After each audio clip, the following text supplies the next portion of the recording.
दोस्तों, एक बार फिर आपका हमारे YouTube चैनल पर स्वागत है। विद्युत चुंबकीय सिद्धांत के अंदर आज हम फैराडे का विद्युत चुंबकीय प्रेरण के नियम के बारे में विस्तार पूर्वक चर्चा करेंगे। तो आज के हमारे इस लेक्चर में हम चुंबकीय फ्लक्स क्या है, फैराडे का विद्युत चुंबकीय प्रेरण का नियम तथा इसके अवकल एवं समाकल रूप तथा लेंज के नियम के बारे में विस्तृत चर्चा करेंगे। तो सबसे पहले चुंबकीय फ्लक्स। अब ओरस्टेड प्रयोग क्या है? ओरस्टेड ने विद्युत धारा के चुंबकीय प्रभाव की खोज की। उसके अनुसार जब किसी चालक में से स्थायी मान की धारा प्रवाहित होती है तो उसके चारों ओर चुंबकीय क्षेत्र उत्पन्न होता है। तो यदि ये कोई चालक तार है, इसमें धारा प्रवाहित हो रही है, तो इसके चारों तरफ चुंबकीय क्षेत्र उत्पन्न होता है। विद्युत चुंबकीय प्रेरण। जब किसी कुंडली से संबद्ध चुंबकीय फ्लक्स में परिवर्तन होता है तो कुंडली में प्रेरित धारा या प्रेरित विद्युत बल उत्पन्न होने की घटना विद्युत चुंबकीय प्रेरण कहलाती है। अब चुंबकीय फ्लक्स क्या है? किसी सतह से अभिलंब दिशा में गुजरने वाली कुल चुंबकीय बल रेखाओं की संख्या चुंबकीय फ्लक्स कहलाती है। चुंबकीय फ्लक्स एक अदिश राशि है।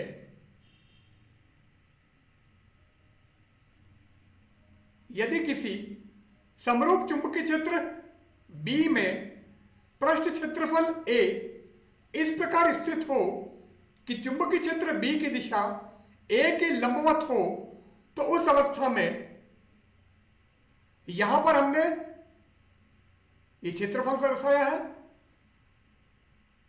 B, जो कि चुंबकीय क्षेत्र है। ये चुंबकीय क्षेत्र इस प्रकार है कि चुंबकीय बल रेखाओं की दिशा पृष्ठ के तल के लंबवत है।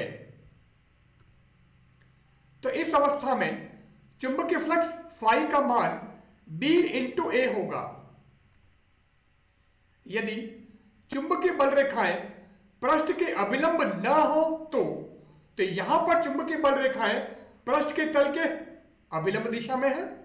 परंतु यदि चुंबकीय बल रेखाएं पृष्ठ के अभिलंब न हो तो उस अवस्था में यदि हमें चुंबकीय फ्लक्स का मान ज्ञात करना है तो हम क्या करेंगे? यहां पर हमने ये पृष्ठ दर्शाया है। चुंबकीय बल रेखा इस दिशा में है जबकि पृष्ठ का अभिलंब इस दिशा में है। तो पृष्ठ के अभिलंब दिशा में एकांक सदिश हमने n कैप माना है, जबकि चुंबकीय बल रेखा इस दिशा में है। तो ये चुंबकीय बल रेखाएं पृष्ठ के तल के अभिलंब के साथ में कोण थीटा बनाती है। तो इस अवस्था में यदि हम फ्लक्स फाई का मान ज्ञात करना चाहें तो वो क्या होगा? चुंबकीय फ्लक्स फाई इक्वल टू पृष्ठ क्षेत्रफल इंटू बी एन। यहां बी एन चुंबकीय क्षेत्र B का पृष्ठ क्षेत्रफल के अभिलंब दिशा में घटक है, अर्थात इस B का इस दिशा में जो घटक है उसे हमने Bn कहा है। तो Bn equal to B dot N cap. N cap एकांक सदिश है जिसकी दिशा पृष्ठ के तल के अभिलंब दिशा में है। तो यदि हम इसे हल करें तो चूंकि यहां पर डॉट प्रोडक्ट है तो A dot B is equal to A B cos theta होता है।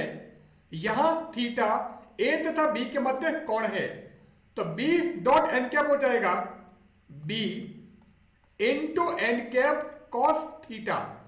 यदि हम एन कैप का परिमाण निकालें तो चूंकि एन कैप एकांक सदिश है तो इसका परिमाण 1 और सदिश B का परिमाण B, तो B डॉट एन कैप हो जाएगा B कॉस थीटा।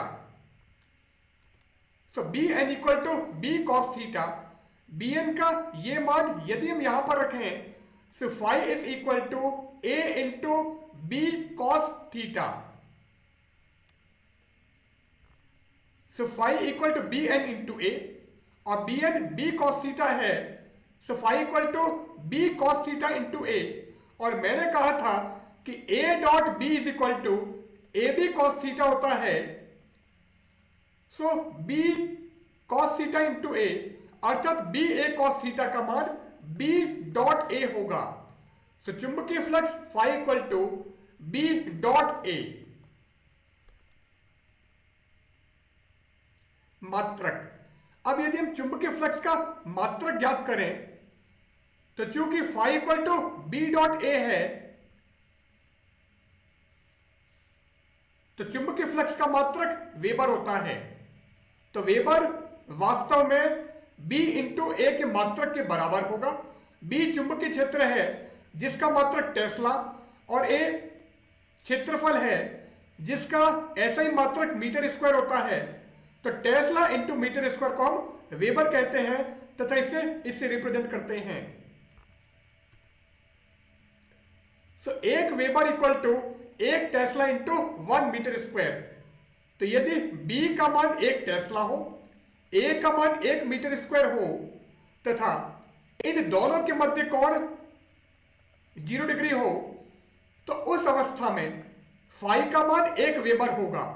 तो 1 weber equal to 1 tesla into 1 metre square. अब यदि हम 1 वेबर को परिभाषित करना चाहें, तो यदि 1 मीटर स्क्वायर या 1 वर्ग मीटर का पृष्ठ क्षेत्रफल 1 टेस्ला के समरूप चुंबकीय क्षेत्र में अभिलंब दिशा में स्थित हो, तो उस पृष्ठ से संबद्ध चुंबकीय फ्लक्स का मान 1 वेबर होगा। क्योंकि मैंने कहा था phi equal to B dot A, अर्थात phi equal to B A cos theta है, और यहां पर ये जो थीटा है ये बी और ए के मध्य कोण है, और ये जो ए है ये वास्तव में पृष्ठ के तल के अभिलंब दिशा में क्षेत्रफल है। तो बी और ए के मध्य कोण थीटा है। तो यही हमने लिखा है, यदि 1 वर्ग मीटर का पृष्ठ क्षेत्रफल 1 टेस्ला के समरूप चुंबकीय क्षेत्र में अभिलंब दिशा में स्थित हो, तो उस पृष्ठ से संबद्ध चुंबकीय फ्लक्स का मान 1 वेबर होगा। सीजीएस मात्रक मैक्सवेल। तो चुंबकीय फ्लक्स का सीजीएस मात्रक मैक्सवेल है, जिसको mx से रिप्रेजेंट करते हैं। तो अब एक मैक्सवेल को यदि आपको डिफाइन करना हो, तो फाई एक मैक्सवेल होगा कब? यदि चुंबकीय क्षेत्र का मान एक गॉस हो तथा क्षेत्रफल 1 सेंटीमीटर स्क्वायर हो, तो 1 gauss into 1 centimetre square equal to 1 maxwell. अब जैसे हमने यहां पर वेबर को डिफाइन किया है, उसी प्रकार हम एक मैक्सवेल को परिभाषित कर सकते हैं। परिवर्तित हमको क्या करना है, यहां पर 1 मीटर स्क्वायर था, उसकी जगह 1 सेंटीमीटर स्क्वायर, और 1 टेस्ला था, उसकी जगह 1 गॉस लिखोगे। तो यदि हम एक मैक्सवेल को परिभाषित करना चाहें, तो वो क्या हो जाएगा, यदि 1 सेंटीमीटर स्क्वायर का पृष्ठ क्षेत्रफल 1 गॉस के समरूप चुंबकीय क्षेत्र में अभिलंब दिशा में स्थित हो, तो उस पृष्ठ से संबद्ध चुंबकीय फ्लक्स का मान 1 मैक्सवेल होगा। तो हमने टेस्ला की जगह गॉस और मीटर स्क्वायर की जगह सेंटीमीटर स्क्वायर लिखा है, तो उस अवस्था में 1 वेबर की जगह हम 1 मैक्सवेल लिखेंगे। तो चुंबकीय फ्लक्स का ऐसा ही मात्रक वेबर और चुंबकीय फ्लक्स का सीजीएस मात्रक मैक्सवेल है। अब वेबर तथा मैक्सवेल में संबंध। अब हमने कहा था 1 weber equal to 1 tesla into 1 metre square. अब टेस्ला और गॉस में संबंध है 1 टेस्ला इक्वल टू 10 की पावर 4 गॉस, और 1 मीटर होता है 100 सेंटीमीटर, ये 10 की पावर 2 सेंटीमीटर, और यहां पर 1 मीटर स्क्वायर है। तो यदि हम इसका वर्ग करें तो इसका वर्ग हो जाएगा। तो 1 मीटर स्क्वायर इक्वल टू 10 की पावर 4 सेंटीमीटर स्क्वायर। तो 1 टेस्ला को 10 की पावर 4 गॉस, 1 मीटर स्क्वायर को 10 की पावर 4 सेंटीमीटर स्क्वायर लिखोगे, तो 10 की पावर 4 इंटू 10 की पावर 4 हो जाएगा 10 की power 8, and Gauss into centimetre square हो जाएगा मैक्सवेल। तो 1 वेबर इक्वल टू 10 की घात 8 maxwell. So 1 tesla equal to 10 की power 4 gauss. 1 metre equal to 10 की पावर 2 सेंटीमीटर। सो 1 टेस्ला को हमने 10 की पावर 4 गॉस लिख दिया और 1 मीटर को हमने 10 की पावर 2 सेंटीमीटर लिखा है और यहां पर मीटर स्क्वायर है, इसलिए 1 मीटर स्क्वायर हो जाएगा 10 की पावर 4 सेंटीमीटर स्क्वायर। तो 10 की पावर 4 सेंटीमीटर स्क्वायर। अब 10 की घात 4 और 10 की घात 4, 10 की घात 8 and Gauss into centimetre square हो गया मैक्सवेल। तो 1 वेबर इक्वल टू 10 की power 8 maxwell. So 10 to power 8 gauss into centimetre square और ये हो गया maxwell. So 1 weber equal to 10 की पावर 8 मैक्सवेल। तो ये हमारे वेबर और मैक्सवेल में संबंध आ गया है। अब फैराडे का विद्युत चुंबकीय प्रेरण का नियम तथा इसका अवकल एवं समाकल रूप। फैराडे का नियम। अब फैराडे का नियम क्या है? जब किसी परिपथ से संबद्ध चुंबकीय फ्लक्स में परिवर्तन होता है तो प्रेरित विद्युत वाहक बल उत्पन्न होता है। तो यदि किसी परिपथ से संबद्ध चुंबकीय फ्लक्स में परिवर्तन हो तो सदैव प्रेरित विद्युत वाहक बल उत्पन्न होता है तथा यदि परिपथ बंद हो तो उस अवस्था में प्रेरित धारा भी उत्पन्न होती है। यदि परिपथ बंद हो तो उस परिपथ में से प्रेरित धारा भी प्रवाहित होगी। अब जो प्रेरित विद्युत वाहक बल उत्पन्न हुआ है उसका मान क्या होगा? प्रेरित विद्युत वाहक बल का मान परिपथ से संबद्ध चुंबकीय फ्लक्स में परिवर्तन की दर के समानुपाती होता है। तो यदि E प्रेरित विद्युत वाहक बल हो, फाई चुंबकीय फ्लक्स हो, तो d phi by d t हो जाएगा फ्लक्स में परिवर्तन की दर। तो प्रेरित विद्युत वाहक बल का मान फ्लक्स में परिवर्तन की दर के समानुपाती होगा। तो E is directly proportional to d phi by d t. यहां फाई चुंबकीय फ्लक्स है और E प्रेरित विद्युत वाहक बल है। सो E प्रेरित विद्युत वाहक बल तथा फाई चुंबकीय फ्लक्स है। अब यदि हम इस समानुपाती चिन्ह को हटाएं तो हमें एक नियतांक प्राप्त होगा और यहां पर नियतांक के, यहां पर हमने ऋणात्मक चिन्ह का प्रयोग किया है। ये ऋणात्मक चिन्ह वास्तव में लेंज के नियम से प्राप्त होता है। अब लेंज का नियम क्या होगा वो अभी हम आगे डिस्कस करेंगे। ऐसा ही मात्रक में k का मान 1 होता है, इसलिए E equal to minus d phi by d t. यहां ऋणात्मक चिन्ह लेंज के नियम से है, तो लेंज के नियम से हमें यहां पर ऋणात्मक चिन्ह प्राप्त होता है। किसी परिपथ के चारों ओर एकांक आवेश को ले जाने में किया गया कार्य भी प्रेरित विद्युत वाहक बल होता है। तो यदि किसी परिपथ के चारों ओर हम एकांक आवेश को ले जाएं तो इसमें किया गया कार्य प्रेरित विद्युत वाहक बल के बराबर होता है। अब यदि E विद्युत क्षेत्र है, क्योंकि कार्य होता है बल इंटू विस्थापन। अब यहां पर विस्थापन हमने dl माना है और F विद्युत बल है और F होता है QE। अब हमने कहा है कि आवेश हमारा एकांक है, तो Q को यदि हम 1 लिखें तो F की जगह हम E लिख सकते हैं। So W is equal to E dot dl। अब क्योंकि यहां पर विस्थापन अल्प है इसलिए कार्य भी अल्प होगा, तो dW equal to E dot dl। और अगर कुल कार्य निकालना है तो समाकलन करोगे, so W equal to integration E dot dl। और मैंने कहा है यदि आवेश एकांक हो तो उस अवस्था में आवेश को ले जाने में किया गया कार्य प्रेरित विद्युत वाहक बल के बराबर होगा। तो ये कार्य वास्तव में प्रेरित विद्युत वाहक बल के बराबर होगा, इसलिए E equal to integration E dot dl।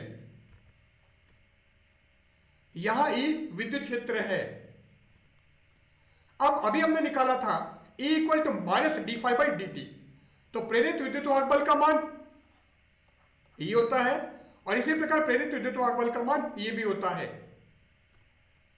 तो यदि हम इस समीकरण और इस समीकरण की तुलना करें तो हमें integration E dot d l is equal to minus d phi by d t प्राप्त होगा गॉस के स्थिर चुंबकीय नियम से। अब जैसे गॉस का स्थिर विद्युतीय का नियम है उसी प्रकार गॉस का स्थिर चुंबकीय का नियम भी है। तो गॉस के स्थिर चुंबकीय नियम से phi is equal to surface integral B dot D s. यहां पर ये जो फाई है ये वास्तव में चुंबकीय फ्लक्स है। जैसे स्थिर विद्युतीय में विद्युत flux is equal to surface integral E dot D S, इसी प्रकार स्थिर चुंबकीय के लिए phi is equal to surface integration B dot D S. So चुंबकीय फ्लक्स का मान phi equal to surface integral B dot D S. अब हम क्या करते हैं,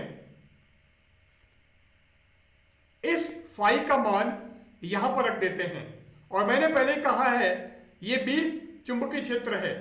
तो जैसे आप फाई का मान यहां पर रखोगे ये हो जाएगा integration E dot d l is equal to minus d by d t of surface integration B dot D s. Stoke प्रमेय से, अब स्टोक प्रमेय से हम पृष्ठ समाकलन को रेखीय समाकलन में परिवर्तित कर सकते हैं। तो यदि हम स्टोक प्रमेय का प्रयोग करें so line integration E dot d l is equal to surface integration del cross E dot D s. तो रेखीय समाकलन को पृष्ठ समाकलन में परिवर्तित करने के लिए हम स्टोक प्रमेय का उपयोग करते हैं। So line integration E dot d l is equal to surface integration del cross E dot D S. अब अभी हमने निकाला था line integration E dot d l is equal to minus d by d t of surface integration B dot D s and line integration E dot d l को हम surface integration del cross E dot D s लिख सकते हैं। तो यदि हम ई dot d L का ये मान यहां पर रखें तो ये हो जाएगा surface integration del cross E dot D s is equal to minus d by d t of surface integration B dot D S. अब ये पृष्ठ समाकलन जो समय पर निर्भर नहीं करता है तो इस डी बाई डी टी को हम अंदर ले लेते हैं। तो ये आ गया, चूंकि पृष्ठ के परितः समाकलन समय पर निर्भर नहीं करता है और यही मैंने कहा था कि इसलिए हम डी बाई डी टी को अंदर ले लेते हैं। तो ये हो जाएगा surface integration del cross E dot D s is equal to minus surface integration del by del t of B dot D S. अब यहां पर भी पृष्ठ समाकलन है और यहां पर भी पृष्ठ समाकलन है, तो दोनों तरफ से हम पृष्ठ समाकलन को हटा देते हैं। तो ये हो जाएगा del cross E is equal to minus del B by del t. अब डेल क्रॉस ई को आप चाहो तो कर्ल ई लिख सकते हो। तो del cross E equal to minus del B by del t. यहां एस स्वच्छ सतह है इसलिए दोनों तरफ से हमने सरफेस इंटीग्रेशन को हटा दिया है। So del cross E equal to minus delta B by delta t, और इसे हम कहते हैं फैराडे के विद्युत चुंबकीय प्रेरण का अवकल रूप। तो फैराडे के विद्युत चुंबकीय प्रेरण नियम का अवकल रूप हमारा ये है। अब हम इसका समाकल रूप ज्ञात करते हैं। अब del cross E equal to minus delta B by delta t अभी हमने निकाला है। इस समीकरण को वक्र से घिरे पृष्ठ एस के अनुदिश समाकलन करने पर, तो दोनों तरफ हम पृष्ठ समाकलन ले लेते हैं। तो जैसे दोनों तरफ आप पृष्ठ समाकलन लोगे surface integration del cross E dot D s is equal to minus delta by delta t of surface integration B dot D s, ये हो जाएगा।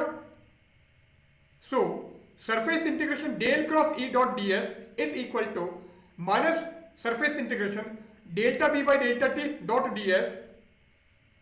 अब स्टोक प्रमेय से हम पृष्ठ समाकलन को रेखीय समाकलन में परिवर्तित कर सकते हैं। तो इसे हम क्या लिख देंगे, line integration E dot d L So line integration E dot dl is equal to minus delta by delta t of surface integration B dot ds, क्योंकि पृष्ठ समाकलन समय पर निर्भर नहीं करता है, इसलिए minus delta by delta t को मैंने बाहर ले लिया है। So line integration E dot dl is equal to minus delta by delta t of surface integration B dot ds। और ये जो समीकरण हमें प्राप्त हुआ है इसे हम फैराडे के विद्युत चुंबकीय प्रेरण का समाकल रूप कहते हैं। अब यदि हम इसे परिभाषित करना चाहें तो ये वास्तव में प्रेरित विद्युत वाहक बल है और ये चुंबकीय फ्लक्स है। So E equal to minus del phi by del t, जो कि फैराडे का नियम था। तो अब हम इसे परिभाषित करते हैं तो इसके अनुसार किसी बंद पथ के परितः विद्युत वाहक बल का मान, ये बंद पथ के परितः विद्युत वाहक बल का मान हो गया जिसे हमने E कहा है, उस पथ से घिरी किसी सतह से गुजरने वाले चुंबकीय फ्लक्स के समय आधारित अवकलन के बराबर होता है। क्योंकि मैंने कहा था ये वास्तव में हमारा चुंबकीय फ्लक्स है, तो उस पथ से घिरी किसी सतह से गुजरने वाले चुंबकीय फ्लक्स के समय आधारित अवकलन के बराबर होता है।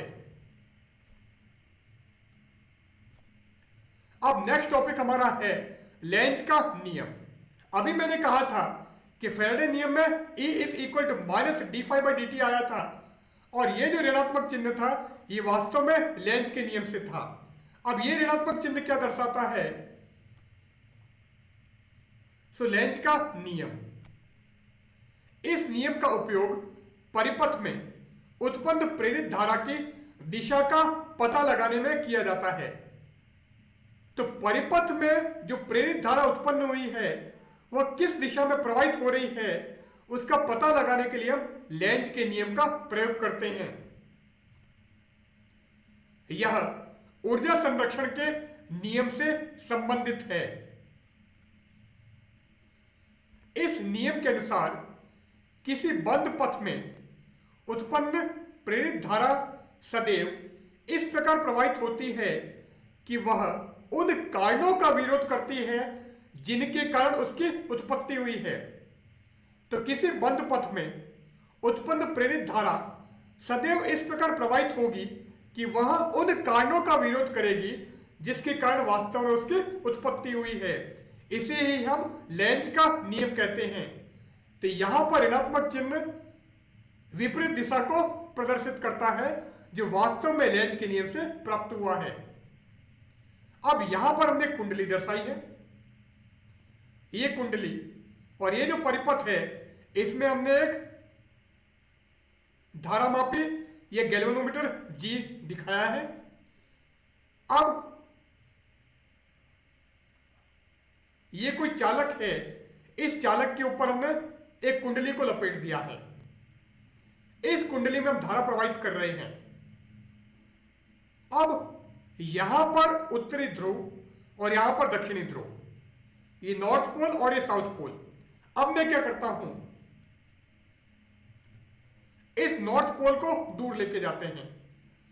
तो ये नॉर्थ पोल दूर जा रहा है तो इस परिपथ में धारा इस प्रकार होगी कि वह वापस इसको आकर्षित करे, क्योंकि इसी के कारण धारा उत्पन्न हुई है। क्योंकि जैसे जैसे दूर जाएगा फ्लक्स में परिवर्तन होगा और फ्लक्स में परिवर्तन होगा तो फैराडे के नियम से प्रेरित विद्युत वाहक बल उत्पन्न होगा। और यहां पर परिपथ बंद है इसलिए प्रेरित धारा भी उत्पन्न होगी। अब आप उत्तरी ध्रुव को दूर लेकर जा रहे हो या नॉर्थ पोल को दूर लेकर जा रहे हो तो इसमें धारा इस प्रकार होनी चाहिए कि ये वापस इसको खींचे। अब नॉर्थ पोल को खींचने के लिए यहां पर साउथ पोल या दक्षिणी ध्रुव उत्पन्न होना चाहिए। तो हमारा एस इस प्रकार होता है तो धारा की दिशा इस प्रकार होगी। तो यहां पर नीचे और यहां पर ऊपर की तरफ। तो यहां पर ये एस उत्पन्न हुआ है तो यहां पर धारा नीचे और यहां पर ऊपर, अर्थात धारा की दिशा इस दिशा में होगी जो हमने यहां पर तीर के निशान से दर्शाया है। इसी प्रकार ये हमारा परिपथ, ये हमारी चुंबक। अब इस चुंबक का उत्तरी ध्रुव हम दूर लेकर जाते हैं तो यहां पर दक्षिणी ध्रुव उत्पन्न होगा, तो धारा की दिशा इस दिशा में होगी, अर्थात दक्षिणावर्त दिशा में होगी या क्लॉकवाइज डायरेक्शन में होगी। तो यहां पर एस उत्पन्न हो रहा है, इसलिए धारा हमारी इस दिशा में प्रवाहित होगी। इस घटना में वास्तव में यांत्रिक ऊर्जा विद्युत ऊर्जा में परिवर्तित होती है। तो लेंज का नियम ऊर्जा संरक्षण के नियम पर आधारित है। तो जैसे ही आपने चुंबक या धारावाही कुंडली को दूर किया है, तो जब चुंबक गति कर रही है तो यहां पर यांत्रिक ऊर्जा है, और ये जो हमारी यांत्रिक ऊर्जा है यही वास्तव में इस परिपथ में विद्युत ऊर्जा के रूप में परिवर्तित हुई है। तो यहां पर हम आज का हमारा टॉपिक समाप्त करते हैं। Good bye.